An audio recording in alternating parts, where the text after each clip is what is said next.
Have you heard about Bud Light? Recently, it became one of the most discussed brands in America following a major public controversy. Bud Light is one of the flagship brands under Anheuser-Busch, which is owned by the global brewing company AB InBev. AB InBev manages more than 500 brands worldwide, making it one of the largest brewing companies in the world. Traditionally, Bud Light has targeted mainstream American consumers, particularly sports fans and working-class male drinkers, and built its image around being simple and approachable. However, by 2023, the brand was struggling to attract the younger consumers. Former Vice President of Marketing, Eliza Hannescheid, said the brand had been in decline for years and needed to evolve to stay relevant. As part of this shift, Bud Light pursued a more inclusive and modern marketing strategy. At the same time, AB InBev emphasizes strong corporate values and responsible marketing. Its Responsible Marketing and Communications Code stated that advertising should avoid political or social polarization and remain sensitive to cultural differences. Its Code of Business Conduct also warns that inappropriate social media content can harm brand reputation. In this context, Bud Light launched a promotion collaboration with LGBTQ+ influencer Dylan Mulvaney. The campaign quickly triggered widespread backlash and became a major public controversy in 2023.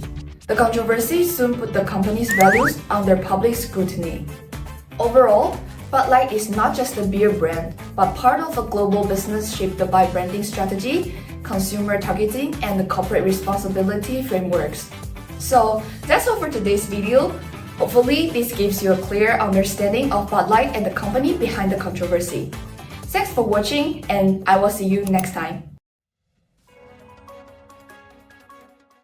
Good evening. Welcome to this special report. Our top story tonight, the Bud Light controversy. How did a single beer can cause a massive national boycott? Let's look at the timeline. Late March 2023, Bud Light's Vice President of Marketing wanted to drop their old humor to attract younger drinkers.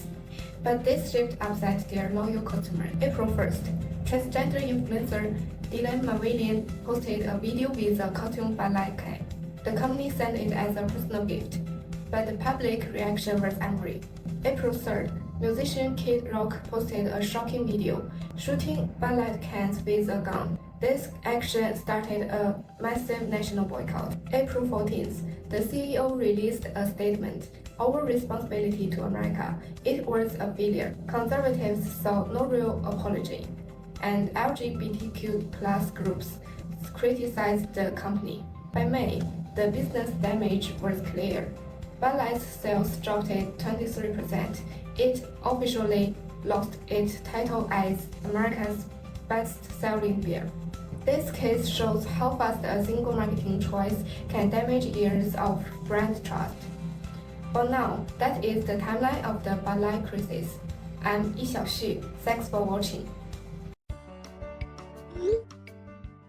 One collaboration changed everything for Bud Light. How did the company try to fix this crisis? Before we begin, don't forget to like and subscribe. The company firstly released a public statement that avoided directly apologizing or taking sides. Instead, it emphasized we are in the business of bringing people together through a beer. However, many critics said the message was too vague. For a company to hire a trans person and then not publicly stand by them is worse, in my opinion, than not hiring a trans person at all. Then the company took corrective actions. 2 marketing executives were placed on leave. Outside consultants were involved, and the company explained that the collaboration was organized by an external agency without senior management approval. Some promotional appearances were cancelled, including the Clydesdale events, to reduce the public attention. Third, the company shifted its marketing strategy. Bud Light introduced new advertisements focusing on blue-collar identity, sports partnership, which are traditional beer culture. The company invested in partnerships with organizations such as Super Bowl to reconnect its core consumers and rebuild trust over the long term. The company plans to provide financial assistance to its independent distributors as well. Their actions followed some company principles. For example, the principle lead by example and take accountability was partly demonstrated through public responses and management changes. Grow with customers and community. was also reflected in the attempt to support diversity and inclusion through the partnership with Dylan Mulvaney. This collab was intended to attract younger and more diverse consumers and reflects the principle build brands and consumer love as well. The company tried public statements, management changes, new marketing strategies, and financial support to rebuild trust. Thanks for watching and let me know your thoughts in the comment below.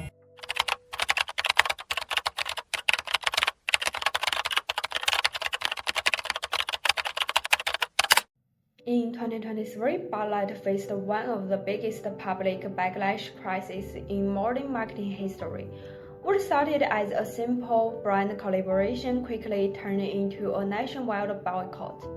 Following the boycott, Bud Light experienced a significant sales decline in the US. Reports show that sales dropped by more than 20% and in some periods nearly 30%. At the same time, competitors like McLaw and Coors Light saw noticeable sales growth. But the impact wasn't only financial. The bigger issue was the public trust crisis. Many consumers felt the brand's messaging was inconsistent, supporting the company at first, then later distancing itself when backlash grew. This created confusion and frustration on both sides of the audience. Social media platforms like TikTok and X played a major role in amplifying the backlash. Hashtags like boycott Bud Light spread repeatedly, turning a marketing controversy into a large-scale public opinion crisis. The Bud Light case shows how quickly brand perception can change in the age of social media. For mass market brands, even a small misalignment with consumer expectations can lead to major financial and reputation damage. Hello everyone, welcome back to today's commentary channel. I'd like to talk about a controversial collaboration between the Bud Light and Dylan Mulvaney. And one key question is, did Bud Light successfully handle this crisis? Personally, I would say no. Their response was neither professional nor effective. Bud Light promotes the value of never take shortcuts. However, it's trying to appear inclusive and progressive. The company rushed into collaborating with a transgender influencer without fully understanding the existing customer base, triggering a backlash and a boycott from traditional male consumers. Several of Bud Light's codes of conduct emphasize responsibility, human rights, and harmony. The company stayed silent for over 72 hours after the crisis, allowing it to escalate further. When the CEO finally responded, the statement was vague and avoided mentioning the partnership or the LGBTQ+ community, leaving them exposed to the transphobic attacks. Secondly, Bud Light claims to attract and develop great people. However, the company responded by putting two marketing executives on leave, publicly distancing itself from employees whose work had already been approved internally. On the other hand, we can still see Bud Light's efforts to manage this crisis afterward. First, the company provided financial support to wholesalers by offering sales incentive payments, additionally credit and free reimbursements.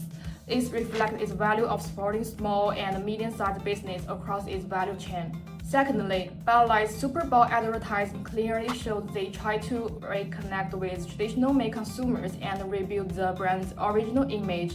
It demonstrates that the company was paying attention to stakeholder dissatisfaction and trying to recover from the crisis. Overall, Bud Light's response had both strengths and weaknesses, but many actions failed to create a positive outcome or reflect the company's own values. The biggest issue was its apology statement. Scholars argue that during a crisis, organizations should respond quickly, accurately, and consistently. Ideally with the golden hour, Bud Light's statement was vague and failed to clearly admit responsibility or take a firm position. As a result, the company went through a very difficult period in 2023. That's all I wanted to share today. What do you think about the situation? Feel free to share your opinion. Bye!